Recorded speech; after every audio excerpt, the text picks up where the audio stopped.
जय मसीह सभी को। परमेश्वर आप सभी को आशीष दे।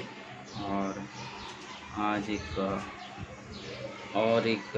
संदेश ना, जिसके द्वारा हम लोग कुछ बातचीत करेंगे, एक परमेश्वर का वचन। और परमेश्वर के वचन में जाने से पहले प्रार्थना करते हैं, फिर हम लोग आगे बढ़ेंगे। प्रिय परमेश्वर प्रभु यीशु, हम आपके चरणों के पास आते हैं प्रभु जी। सारा आदर, सारा महिमा, सारा गौरव आपको देते हैं। आप महान अद्भुत परमेश्वर हो प्रभु जी, दयालु कृपालु परमेश्वर हो। और आपके नाम में चंगाई है, आपके नाम में रिहाई है, आपके नाम में हमारी जीत है परमेश्वर। इसलिए मेरे प्रभु, मेरे परमेश्वर, हम आपके चरणों के पास आते हैं, स्तुति आराधना प्रशंसा करते हुए प्रभु जी, क्योंकि परमेश्वर आपके द्वारा ही सब कुछ है प्रभु जी। सृष्टि आपकी हाथों की रचना है और हम इंसान भी आपके हाथों द्वारा बनाए गए हैं। इसलिए प्रभु जी, हम अपने सृष्टिकर्ता की आराधना, हम अपने सृष्टिकर्ता की बड़ाई करते हैं प्रभु यीशु के नाम से, आमीन। जय मसीह की सभी को। परमेश्वर आप सभी को आशीष दे। और आज हम लोग फिलिपियों का एक अध्याय, फिलिपियों एक अध्याय ना और 20 वचन, फिलिपियों का एक अध्याय और 20 वचन।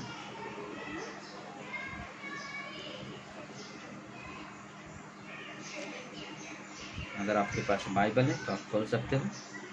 फिलिपियों का एक अध्याय और 20 वचन। मैं तो यही हार्दिक लालसा और आशा रखता हूँ, मैं तो यही हार्दिक लालसा और आशा रखता हूँ कि मैं किसी बात में लज्जित न हूँ, पर जैसा मेरे प्रबल साहस के कारण मसीह की बड़ाई मेरी देह के द्वारा सदा होती रहे, वैसे ही अब भी हो, चाहे मैं जीवित रहूं या मर जाऊं। ना, ये बहुत ही अद्भुत संदेश है जो यहाँ पे पौलुस जब लिखता है फिलिपियों के 1:20 में। और जो यहाँ पे लिख रहे हैं, हम वापस पढ़ना चाहेंगे उस वचन को, फिर हम लोग आगे बातचीत करेंगे। बोले कि मैं तो यही हार्दिक लालसा और आशा रखता हूँ कि मैं किसी बात में लज्जित न हो, पर जैसे मेरे प्रबल साहस के कारण मसीह की बड़ाई मेरी देह के द्वारा सदा होती रहे, वैसे ही अब भी हो, चाहे जीवित जीवित रहूं या मर जाऊं। चाहे मैं जीवित रहूं या मर जाऊं, लेकिन मेरे जीवन से परमेश्वर की महिमा होती रहे। और वो हमारे लिए बहुत ही अद्भुत चीज़ है ना, कि बोलते कि सबसे ऊंचा ना और सबसे उत्तम चीज़ें परमेश्वर को देना। सबसे ऊंचा परमेश्वर को उठाओ और अपने जीवन का सबसे महत्वपूर्ण हिस्सा परमेश्वर को देना। और ये हमारे लिए सबसे अद्भुत है और बहुत ही महत्वपूर्ण चीज़ें हैं कि जिससे हम विश्वासी सीखते हैं, जिससे हम विश्वासी जानते हैं कि ना परमेश्वर कितना महान परमेश्वर, अद्भुत परमेश्वर, पराक्रमी परमेश्वर, जो ना हमारे जीवन में, आपके जीवन में काम करता है और कर भी रहा है। तो क्यों ना हम अपना सबसे महत्वपूर्ण चीज़ अपने परमेश्वर को दे दें, अपनी महत्वपूर्ण चीज़ें परमेश्वर को दे दें। हम लोग देखते हैं, उसके सर्वोच्च के लिए मेरा सर्वोत्तम, ना उसके सबसे ऊंचे के लिए, सबसे महत्वपूर्ण के लिए मेरा सब कुछ, सबसे श्रेष्ठ चीज़ें ना उसे देता हो। मैं तो यही हार्दिक लालसा और आशा रखता हूँ कि मैं किसी बात में लज्जित न होने पाऊँ। यहाँ पे पौलुस लिख रहा है कि मेरी ये लालसा है मेरे अंदर, यही मैं आशा भी रखता हूँ कि मैं किसी बात में लज्जित न होने पाऊँ। और ये हमारे लिए बहुत ज़रूरी है, हम किसी बात में लज्जित न हो। यीशु ने हमारे जीवन के जिन क्षेत्रों में समर्पण की मांग की है, यदि हम उसमें समर्पण न करें तो हम बहुत ही लज्जित होंगे ना। अगर पर यीशु मसीह ने जो चीज़, जो जगह, जो परमेश्वर बोलता है कि मुझे समर्पित कर दो, और अगर हम वो समर्पण नहीं करें प्रभु यीशु को, तो बोलते कि हम वहाँ पे बहुत लज्जित होना पड़ेगा, हमें बहुत शर्मिंदा होना पड़ेगा। क्यों? क्योंकि जो मेरे जीवन में मैं महत्व दे रहा हूँ, उसको मैं प्रभु को दिया ही नहीं ना, प्रभु को, क्योंकि मैं उसमें ही जी रहा हूँ। जैसे कि हमने परसों के दिन हम लोग बात कर रहे थे ना, छल के उपदेश के बारे में, ना। शैतान का काम क्या है ना, हमारे जीवन में लालसाओं को लेकर आना, अभिलाषाओं को लेकर आना। लेकिन हमारा काम क्या है, वो अभिलाषा को दूर करने के लिए मुझे परमेश्वर के वचन की ज़रूरत है, परमेश्वर के वचन की जरूरत। और जो मेरे जीवन में जो लालसा है उसको परमेश्वर को हाथ तुम दे देना, परमेश्वर ये मेरे जीवन के लिए सबसे बड़ा रुकावट बन रहा है, और इस चीज़ को हटा देना। अगर हम नहीं कर रहे तो हमें ये एकदम 100% सही है कि लज्जित होना पड़ेगा, शर्मिंदा होना पड़ेगा आपको। पौलुस ना मानो ये हमसे यह कह रहा है कि यह मेरा दृढ़ इरादा है कि मैं परमेश्वर के सबसे ऊंचे के लिए अपना सबसे श्रेष्ठ चीज दे दूं, सबसे ऊंचा परमेश्वर को अपनी सबसे महत्वपूर्ण चीज उसे समर्पित कर दो, उसकी महिमा के लिए अपना सर्वश्रेष्ठ, उसकी महिमा के लिए सबसे सर्वश्रेष्ठ सबसे महत्वपूर्ण चीज अपने जीवन का परमेश्वर का। अगर एक शरीर के हिसाब से देखने जाएंगे तो हमारा क्या है, हमारे शरीर में सबसे महत्वपूर्ण चीज़ है ना, अपनी आत्मा को परमेश्वर को समर्पित करना। क्योंकि अगर प्राण ना हमारे जीवन से निकल जाए तो हम एक मिट्टी है, कुछ नहीं कर सकते। तो बोलते कि अगर हम उस चीज़ को अगर हम मजबूती से विश्वास के साथ जब हम अपने परमेश्वर को समर्पित कर देते हैं तो बोले कि सबसे बड़ा निर्णय है अपने जीवन का। और ये चीज़ होना चाहिए ना, ये चीज़ होना चाहिए। दृढ़ता से इस स्तर तक पहुंचने का इच्छा और का मामला है, यानी कि ये दृढ़ता के साथ उस स्थान तक पहुंचने का सबसे बड़ा ना हमारा एक निर्णय है। और ये ज़रूरी है हमें कि ना हम जब इस सुनते हैं, जब हम पौलुस के जीवन को देखते हैं तो बोलता है ना कि मेरा सबसे महत्वपूर्ण चीज़ मैं परमेश्वर को समर्पित करता हूँ ना। इसलिए वो कहता है कि ना जीऊँगा तो मसीह में, मर जाऊँगा तो मसीह में। इसलिए फिलिपियों के में कहा आखिरी में ना कि जैसे यहाँ पे लिखा हुआ हम लोग देखते वापस वहाँ पे बोल रहे हैं कि वो ना कि चाहे मैं जीवित रहूँ या मर जाऊँ ना, लेकिन मेरा सब कुछ मेरे परमेश्वर के लिए है। सब कुछ मेरी आशा ही है कि मैं कभी लज्जित ना होने पाऊँ ना। ये पौलुस की सोच है। और इसलिए पौलुस यहाँ पे बहुत अद्भुत है, बोलता है वाद विवाद का, तर्क वितर्क का नहीं, बल्कि इच्छा के समर्पण का, उस मुद्दे पर एक महत्वपूर्ण अटल समर्पण का है। महत्वपूर्ण समर्पण ना, महत्वपूर्ण ना इच्छा जो हमें समर्पण करना है परमेश्वर को। इंसान के पास बहुत सारी इच्छाएं होती हैं ना, लेकिन इंसान की इच्छा होती है परमेश्वर की नहीं। तो हमें क्या करना है, उस इच्छा को परमेश्वर के ऊपर डाल देना ना। परमेश्वर हमारे जीवन में काम करता है। अपने आप को ज़रूरत से ज़्यादा महत्व देना ही वह बात है जो हमें ऐसे फैसले करने के लिए रोकती है। हालांकि हम जानते हैं कि हम दूसरों की सोच रहे हैं। जब हम इस बात का ध्यान देते हैं कि यदि हम यीशु की बुलाहट को माने ना, यीशु की बुलाहट को माने, मतलब कि अक्सर क्या होता है, क्यों हम ये चीज़ होता है कि हम महत्वपूर्ण ज़्यादातर अपने आप को ही ज़्यादा सोचते हैं ना, अपने आप में ही ज़्यादा रहते, क्योंकि हमने ना जो महत्व मुझे परमेश्वर को देना चाहिए, जो ध्यान मुझे परमेश्वर को मैं नहीं देता, मैं अपने आप की तरफ ध्यान दे रहा हूँ। इसलिए तो दूसरों को इसकी क्या कीमत चुकानी पड़ेगी। तो एक तरह से हम परमेश्वर से यह कहते हैं कि वह नहीं जानता कि आज्ञा पालन का परिणाम क्या होगा ना, बोले कि मालूम नहीं कि आज्ञा पालन का परिणाम क्या होगा। इस विषय पे हम रुक सोचते हैं ना। सच तो यह है कि परमेश्वर सब कुछ जानता है ना। हमें अपना परिणाम नहीं मालूम होगा, लेकिन परमेश्वर को हमारा परिणाम मालूम है ना। हम परमेश्वर से कोई चीज़ छुपा नहीं सकते। परमेश्वर को ना बराबर हमारी बातों का ध्यान है। हमारे जीवन को ना हम उतना नहीं अच्छे से जान सकते जितना अच्छे से हमारा परमेश्वर जानता है। हाँ, हमारे चाल चलन ये सारी चीज़ें हम जानते हैं, लेकिन हमारे जीवन का कब अंत है हम नहीं जान सकते ना। परमेश्वर जानता है। जो मेरे मन में विचार चल रहा है ना, शायद वो मैं विचार को साथ भूल जाऊंगा, लेकिन परमेश्वर नहीं बोलता, उसको याद रखना ना। हमें बहुत ज़रूरत है कि हम परमेश्वर की तरफ अपने ध्यान को बनाए रखना। तो इसलिए बोलता ये तो सच है कि परमेश्वर सब कुछ जानता है। बाकी सारे विचारों को अपने मन से बाहर निकालें।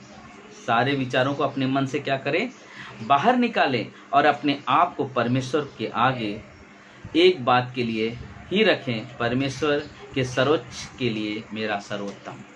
परमेश्वर के सर्वोच्च के लिए मेरा सर्वोत्तम, ना यानी कि परमेश्वर के सबसे ऊंचे स्थान के लिए मेरा सबसे उत्तम चीज़ें उसको देना, ना सबसे उत्तम चीज़ें उसको देना। मैं दृढ़ इरादा कर लिया है, मैंने यह दृढ़ इरादा कर लिया है कि मैं संपूर्णता से और पूरी तरह से उसके लिए और केवल उसी के लिए रहूँगा।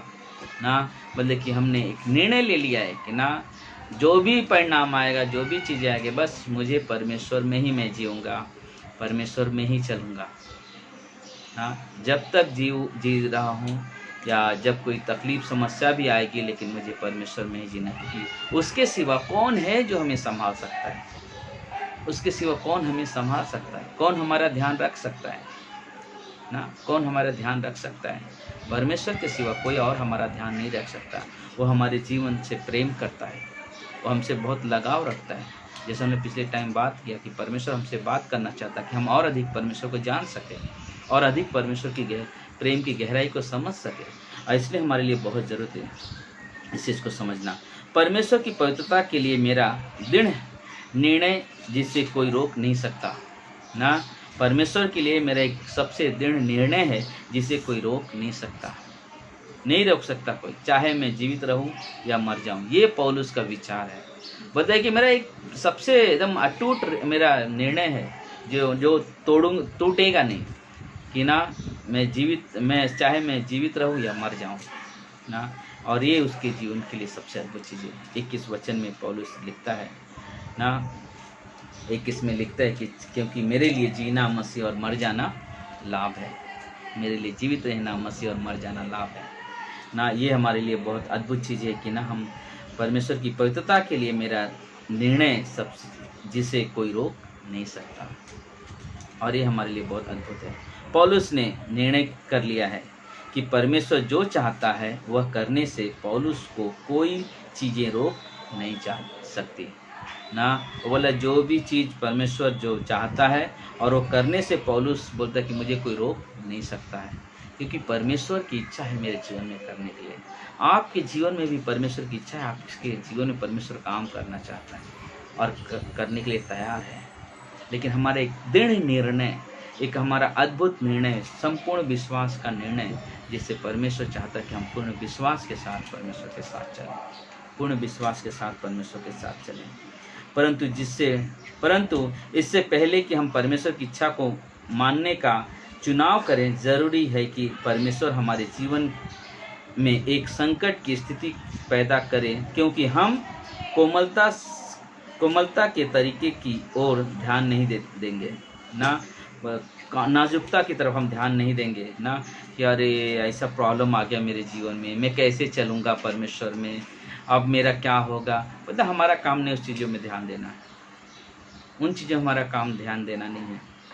हमारा ध्यान देना है मेरे परमेश्वर की ओर ना। क्या बाइबल में परमेश्वर ने ये नहीं लिखा कि बोले कि इतना ही तकलीफ आएगा हमारे जीवन जो हम सहन कर सकते हैं। सहन शक्ति से ज़्यादा परमेश्वर कभी दुख किसी को नहीं देता है। जो सहन कर सकते हैं उतना ही तकलीफ देता है परमेश्वर, और उसमें भी परमेश्वर ही सामर्थ देता है हमें स्थिर रखने के लिए, हमें बलना। क्योंकि अगर हमारा मन अगर परमेश्वर की तरफ स्थिर है, हमारा मन परमेश्वर की ओर बना हुआ है, तो हम हिलेंगे नहीं। क्यों? हम परमेश्वर की तरफ अपने ध्यान को रखे हैं, अपने परिस्थितियों में परमेश्वर को याद करते हैं, अपने पल में परमेश्वर को पहला स्थान देते हैं, क्योंकि परमेश्वर है जो मेरी परिस्थितियों में मुझे संभालता है। आज मैं कुछ फैमिली को विजिट करने के लिए गया ना, हर दिन अभी हम लोग एक परिवार के पास जा रहे हैं मिलने के लिए।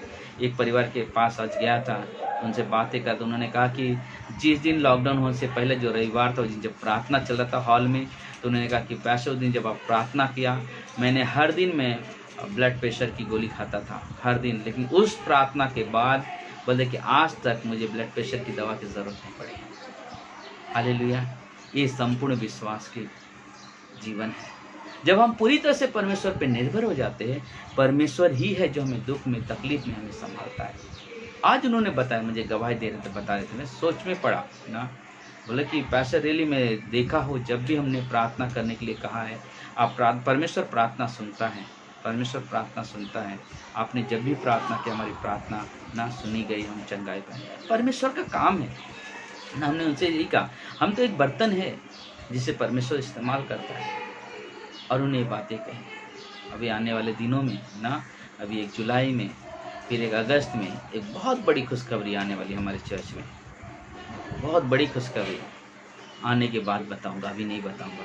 सिर्फ आप प्रार्थना में बने रहो ना। और बहुत बड़ी खुशखबरी है जो ना मैं बहुत ही मैं बहुत अंदर से बहुत मैं उत्साहित हूँ उस चीज़ के बारे में, जो हमारे जीवन के लिए एक आशीष का कारण है ना। आशीष का कारण बोलते कि, और वो देख के मेरे अंदर एक चीज़ आके ना, मेरा परमेश्वर कभी मुझे खाली हाथ नहीं रखता है, मेरी प्रार्थना कभी अनसुनी नहीं होती है। मैं विश्वास करता हूँ ना, क्योंकि हमने कई बार कहा कि ना, जब मेरे जीवन में कोई तकलीफ़ आती, चाहे मेरे बच्चा अगर बीमार पड़ता है, हम लोग एक चीज़ जानते हैं कि मुझे डॉक्टर के पास जाना वो ठीक है, बट मेरा ज़रूरत है कि मैं परमेश्वर के अंदर मेरा विश्वास कितना है। और उसी क्षण में उपास प्रार्थना करता हूँ कि आज ना मेरा बच्चा का तो संजो रात को पूजे, तो कल मैं सुबह, कल उपास करूँगा ना मेरे बेटे की चंगाई के, और परमेश्वर चंगाई दे देते हैं।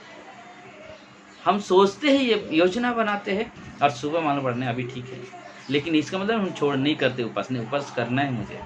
क्यों? ये हमारे दिल की तमन्ना, लेकिन हमारा मन तैयार हो, हमारा हृदय तैयार हो। ऐसे कई परिवार हमारे चर्च में है जो उनके जीवन के गवाही हम लोग देखते हैं ना, उनके जीवन की गवाहियों को देखते हैं, सुनते हैं कि ना लोगों के लिए उपास करना, प्रार्थना करना। संजू के जीवन में अद्भुत चमत्कार हुआ, संजू के जीवन में अद्भुत चमत्कार हो रहे। मैं उस दिन उनका मम्मी बोले कि पैसे प्रार्थना करो, रिपोर्ट अच्छा है, लेकिन हम लोग को विश्वास था ना, हमें विश्वास था मेरा परमेश्वर कभी निराश नहीं करेगा। और अद्भुत तरीके से परमेश्वर ने काम किया, अद्भुत तरीके से परमेश्वर काम किया। इसलिए हमें परमेश्वर पे निर्भर रहना, परमेश्वर की महिमा करना, परमेश्वर की बड़ाई करना, इसलिए हमें बहुत ज़रूरत है। हम अपनी कमजोरी की तरफ ध्यान ना दें, हम अपने परमेश्वर की तरफ ध्यान दें, हम अपने परमेश्वर की तरफ ध्यान दें। देव हमारे दिल में वो हमें उस स्थान पर ले आता है जहाँ वो हमसे यह मांग करता है कि हम उसके लिए अपना सबसे सर्वोच्च, सबसे महत्वपूर्ण चीज़ें जो है ना, हम तर्क वितर्क करना शुरू कर देते हैं ना। लेकिन हम लोग क्या करते हैं, ज़्यादा सोच विचार ज़्यादा करते हैं। अगर मैं ऐसा कर दूंगा तो क्या होगा, कभी कुछ हो गया तो ना। अब क्या विश्वास है ये? अगर आप संदेह कर रहे हो तो क्या विश्वास कर रहे हो? नहीं। हम प्रार्थना में अगर हम जा रहे तो प्रार्थना में जा रहे तो हमारे अंदर विश्वास होना चाहिए। विश्वास का मतलब ये नहीं कि ना अभी ऐसा हो, क्या आप घर में, जिस घर में रहते हो, आप ऐसा विचार करते हो क्या, अगर ये गिर गया तो, तब तो ऐसा सोचोगे तो रात भर रहोगे नहीं। लेकिन मालूम में हम इंसान की सोच कैसी होती है, हम थोड़ा सा तकलीफ के लिए सहन नहीं कर पाते हैं, 10 तरह के दिमाग लगाना शुरू करते हैं, 10 तरह के विचार शुरू कर देते हैं, जो कि हमारे पास आसानी से मिलने वाला परमेश्वर है, एकदम आसानी से मिलने वाला परमेश्वर है। लेकिन हम उसकी तरफ अपने घुटने नहीं देखते हैं, हम उसके पास जाके रोते नहीं हैं, लेकिन हम दुनिया 10 तरह के चीज़ का सहारा लेने की कोशिश करते हैं, और वहाँ पे हम नाकाम हो जाते हैं। और यहाँ पे एक चीज़ हमने सुना ना अभी, बल्कि कि मेरी यही हार्दिक आने की लालसा है कि आशा रखता हूँ कि मैं किसी बात में लज्जित न होने पाऊँ। कब आदमी लज्जित नहीं होता? जब वो पूरी तरह से परमेश्वर पर निर्भर होकर चलता है, परमेश्वर उसका सम्मान बढ़ाता है। लज्जित वो इंसान होता है जिसके ऊपर विश्वास नहीं, जिसके अंदर विश्वास नहीं परमेश्वर के प्रति चाहत नहीं है, और इसलिए वो निराश होता है, इसलिए वो कहीं लज्जित होना पड़ता है। क्यों? क्योंकि परमेश्वर पर निर्भर नहीं है। मैं तो एक चीज़ जानता हूँ, कठिन से कठिन बीमारी होने दो, कठिन समस्या होने दो, मतलब कि मेरा यीशु उस समस्या, उस तकलीफ को निकालता है। जब उसने मुझे उद्धार दे दिया, जब उसने आपको उद्धार दे दिया, स्वर्ग का अधिकारी बना दिया, अपना संतान बना दिया, क्या अपना बेटे का ध्यान नहीं रख सकता है? अपने बेटी का ध्यान नहीं रख सकता है? और हमारे अंदर विश्वास है कि हमारा वो पिता है, हम क्यों चिंता करें? हम क्यों चिंता करें? हमारा उद्धार करता हमारे साथ है, हमें संभालने वाला परमेश्वर हमारे साथ है, वो हमारी ध्यान रखने के लिए तैयार है। हम क्यों इधर उधर की बात को सोचें? हम अपने मन को क्यों इधर उधर भटकाएं? हमारा परमेश्वर हमसे प्रेम करता है, हमारा ध्यान रखता है ना, हमारा ध्यान रखता है। उस दिन हमने कहा था, याद है क्या चीज़ कहा था? कि शैतान परमेश्वर के पास, यीशु के पास आता है, शैतान प्रभु यीशु मसीह के पास आके कहता है कि प्रभु देख, मैंने क्या किया, चर्च बंद करवा दिया, प्रार्थना संगति बंद करा दिया, देख अब तेरे लोग चर्च में आकर तेरी आराधना नहीं करे, संगति नहीं कर पा रहे। यीशु मसीह ने मुस्कुराते हुए कहा, सही कहा तूने शैतान, ना सही कहा तूने, लेकिन तुझे मालूम है जो मेरा बेटा, जो मेरा बेटी, जब वो कलीसिया आके उतनी प्रार्थना नहीं करता था इस समय जितना वो प्रार्थना में जीवन जी रहा है, उतना बाइबल कभी उसने चर्च में आके नहीं पढ़ा जो आप इस समय वो बाइबल पढ़ रहा है। जो घर कभी प्रार्थना का घर नहीं कहलाता था, आज उस घर में सुबह शाम कोई कोई घरों में 3-3 बार प्रार्थना होती है। अब इससे बड़ा और मुझे क्या चाहिए। मेरे बच्चे को मालूम है आराधना कैसे करना, कहाँ पे होती है। सभा की ज़रूरत नहीं, सभा रहे या ना रहे, लेकिन उनका हृदय, उनका घर तैयार है मेरी महिमा के लिए। हालेलुया। इसलिए हमें बहुत तैयार रहना है। परमेश्वर हमारी ओर से है शैतान को जवाब देने के लिए। मेरा परमेश्वर है शैतान को जवाब देने के लिए कि ये मेरा बच्चा है, मुझे मालूम है मेरे बच्चे को क्या ज़रूरत है, मुझे मालूम है क्या ज़रूरत है। इसलिए हमें बहुत दृढ़ता से ना खड़े रहना, दृढ़ता से करना। फिर वह संकट की स्थिति पैदा करता है ना, जिससे हमें फैसला करना पड़ता है उसके लिए पक्ष में या उसके विरोध में, और उसकी क्षण में हमारे जीवन का एक महान दोहरा शुरू हो जाता है ना, महान दोहराना शुरू हो जाता है। तो बोलते कि एक समय आता है हमारे जीवन में जहाँ पे मुझे निर्णय लेना पड़ता है। आपके पास अगर बाइबल होगा ना, आप यहोशू के 24 अध्याय खोलना, 14 वचन से पढ़ना, आप वहाँ पे ना इज़राइल के लोग किस तरह से थे, कैसा उनका जीवन था। बोलते कि थोड़े समय में प्रभु में चलते, फिर बाद में मूर्ति पूजा में चले जाते थे, फिर अब दुनिया। और वहाँ पे यहोशू ने, उस अगुवे ने उस लोगों से कहा, आज तुम्हारे पास निर्णय है, तुम चुन लो, तुमको जिधर चलना है चुन लो। आज तुमको उस पराये देवताओं के पीछे चलना है, उधर चले जाओ, इधर आना इधर। लेकिन मैं कहता हूँ, उसने कहा वहाँ पे यहोशू, लेकिन मैं कहता हूँ तुमसे परमेश्वर की, सच्चे परमेश्वर की आराधना नहीं हो सकती, क्योंकि तुम्हारा मन चंचल है, तुम्हारा मन चंचल है। तुम थोड़े समय में इधर, थोड़े समय में उधर, और ऐसा मन परमेश्वर की महिमा कभी नहीं कर सकता, क्योंकि दुख सहने की क्षमता नहीं है, क्योंकि हम परमेश्वर पे निर्भर नहीं है, इसलिए मुझे दुख सहने की क्षमता नहीं है। इसलिए यहोशू कहता है कि तुम आज चुन लो, मुझे मालूम तुम नहीं कर सकते हो, लेकिन मैं तो अपने घराने समेत यहोवा की ही आराधना करूंगा, यहोवा की ही सेवा करूंगा। तुमसे नहीं हो सकती, तुम नहीं कर सकते परमेश्वर की आराधना ना, तुम नहीं कर सकते परमेश्वर की आराधना, क्योंकि तुमको देवताओं की आराधना करनी अच्छी लगती है। हाँ? गंदी चीज़ों में ज़्यादा इंटरेस्ट लेते हैं। सच में हम लोग देखते हैं ना, हम लोग जब कल उपास प्रार्थना के संदेश में आप सुनोगे ना, आप सुनोगे लोग कैसे अपने ना, बहुत ही अद्भुत संदेश बोले, कैसे लोग एक दिन में कितने लोग जाते हैं उस ना मूर्तियों के पीछे, जो उसकी आवाज़ सुनते भी नहीं है। उन मूर्तियों के लोग अपने बच्चों की बलि दे देते हैं ताकि ना मेरा परिवार खुश रहे, लेकिन कुछ नहीं होता है, उसका परिणाम जीरो निकलता है। लोग परिणाम उनका जीरो, क्यों? क्योंकि उन्होंने जिसकी आराधना करते वो गूंगा है, बहरा है, वो सुन नहीं सकता है, जवाब नहीं दे सकता। लेकिन हमारा यीशु जवाब देता है, हमारा परमेश्वर जवाब देता है। याद है रविवार की सभा, रविवार की सभा याद है? परमेश्वर मुझे समझ दे, 125, 119 का 125, कि मैं तेरे नियमों को समझ सकूँ, चल सकूँ नहीं ऊपर। और 32:8 में कहता है, भजन संहिता 32:8 में कि ना मैं तुझे बुद्धि दूंगा, जिस मार्ग पे चलना है मैं तेरी अगुवाई करूंगा, मैं तुझे सम्मति दिया करूंगा। परमेश्वर का जवाब है हमारे लिए ना। हमें करना क्या है? परमेश्वर के साथ दृढ़ता से खड़े रहना, परमेश्वर के साथ दृढ़ता से खड़े रहना। सचमुच कहते हैं कि जितने भी लोग, हाँ, वो दिन एक संदेश सुना था मैं कि बाल देवता के लोग 450 उनके महायाजक, 400 सिंपल और याजक लोग, सब इतने लोग आए थे ना, बाल देवताओं के लोग, पुजारी लोग इतने आके आराधना कर रहे थे ना, बलि के लिए चिल्ला रहे, लेकिन उनकी बलि ग्रहण नहीं हो रही। क्यों? उनका देवता सो गया, उनका भगवान सो गया, वो सुनाई नहीं दे रहा उन्हें। वो लोग अपने आप को ही मारना शुरू कर दिए। क्या देखते हो वहाँ पे, इतना देर चिल्लाने के बावजूद, लेकिन एलिया ने, सिर्फ एलिया ने कितना टाइम प्रार्थना किया ना, कितना दिन प्रार्थना किया एलिया ने?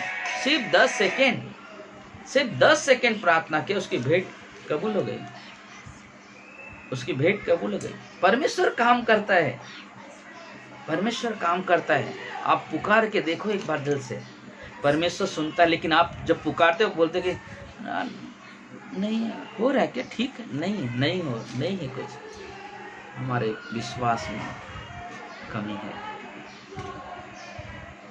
पतरस पानी पे चल के आ रहा था, वाह, प्रभु में आना चाहता हुआ अरे चल रहा हो, लेकिन जहां उसने नीचे देखा उसके अंदर संदेह, अरे डूब गया, जाऊंगा।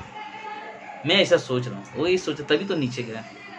अरे वहां पे प्रभु को देख के आया तो चला ना तूने उतना दूर, आगे भी जा सकता है तो, लेकिन तू अब देखने लगा तकलीफ की ओर। आदमी डूबता उसी वक्त है जब गहराई की तरफ देखता है, जब वो अपने लक्ष्य की तरफ देखता होगा, ये नहीं सोचता मैं गिरेगा, ऊपर वापस खड़ा होगा और दौड़ेगा। परमेश्वर हमारे साथ है। आखिरी में यदि किसी भी क्षेत्र में आपके सामने संकट की स्थिति है, आपके किसी भी क्षेत्र में आपके सामने कोई मुसीबत है, कोई तकलीफ है, कोई समस्या है, तो अपनी इच्छा को संपूर्ण और अटल रूप से परमेश्वर को समर्पित कर दो। क्या कर दो? परमेश्वर को समर्पित कर दो। वापस मैं पढ़ के बताता हूँ। यदि किसी भी क्षेत्र में आपके सामने संकट की स्थिति है, समस्या की स्थिति है, कोई समस्या, कोई तकलीफ है, तो अपनी इच्छा को संपूर्ण और अटल रूप से, यानी कि संपूर्णता के साथ, पूरी तरह से परमेश्वर को समर्पित करता हूँ। परमेश्वर ये ले तो समर्पित, कहा है ना बाइबल में, मत्ती की 11:28 में यीशु मसीह ने क्या कहा? हे थके मांदे बोझ से दबे लोगों, मेरे पास आओ, मैं तुम्हें विश्राम दूंगा। मांग रहा है, मैं तुम्हें विश्राम दूंगा ना, वो आपको बुला रहे हैं अपने पास। हमें जाना चाहिए परमेश्वर के पास, उसकी आवाज़ को सुनने के लिए, उसकी तरफ ध्यान करने के लिए, उसकी बातों को समझने के लिए हमें जाना चाहिए परमेश्वर के साथ। परमेश्वर आपके जीवन में काम करना चाहता है। परमेश्वर आपके जीवन में एक अद्भुत गवाही तैयार करना चाहता है। परमेश्वर आपके जीवन में उद्धार लाया है, तो परमेश्वर चाहता है कि आपका जीवन किसी के और के लिए आशीष का कारण बन जाए, किसी और के लिए आशीष के कारण बन जाए। परमेश्वर है, महान परमेश्वर है, अद्भुत परमेश्वर है, दयालु परमेश्वर है, कृपालु परमेश्वर आपसे प्रेम करता है। अभी भी समय है आपके पास, अभी भी समय है। पूरी तरह से परमेश्वर को अपने आप को समर्पित कर दो, पूरी तरह। पौलुस क्या कहा ना, परमेश्वर ना, मर जाऊंगा चलेगा, लेकिन मुझे तेरे में ही जीना, तेरे साथ ही मरना है, चाहे जीव या मरूं, बस प्रभु में। यह है पौलुस का निर्णय। दुख में, तकलीफ में, परेशानी में ना, बोलते कि हमें बस परमेश्वर में बने रहना, परमेश्वर के साथ चलते रहना, परमेश्वर की महिमा करना, परमेश्वर की पढ़ाई करना। प्रभु यीशु आपसे प्यार करते हैं। आपको शायद अपने जीवन की महत्व नहीं मालूम हो गई, लेकिन परमेश्वर को आपके जीवन का महत्व बहुत अच्छे से मालूम है, और इसलिए परमेश्वर ने आपको उद्धार दिया है, इसलिए परमेश्वर ने आपको चुना है, और परमेश्वर आपसे प्रेम करता है।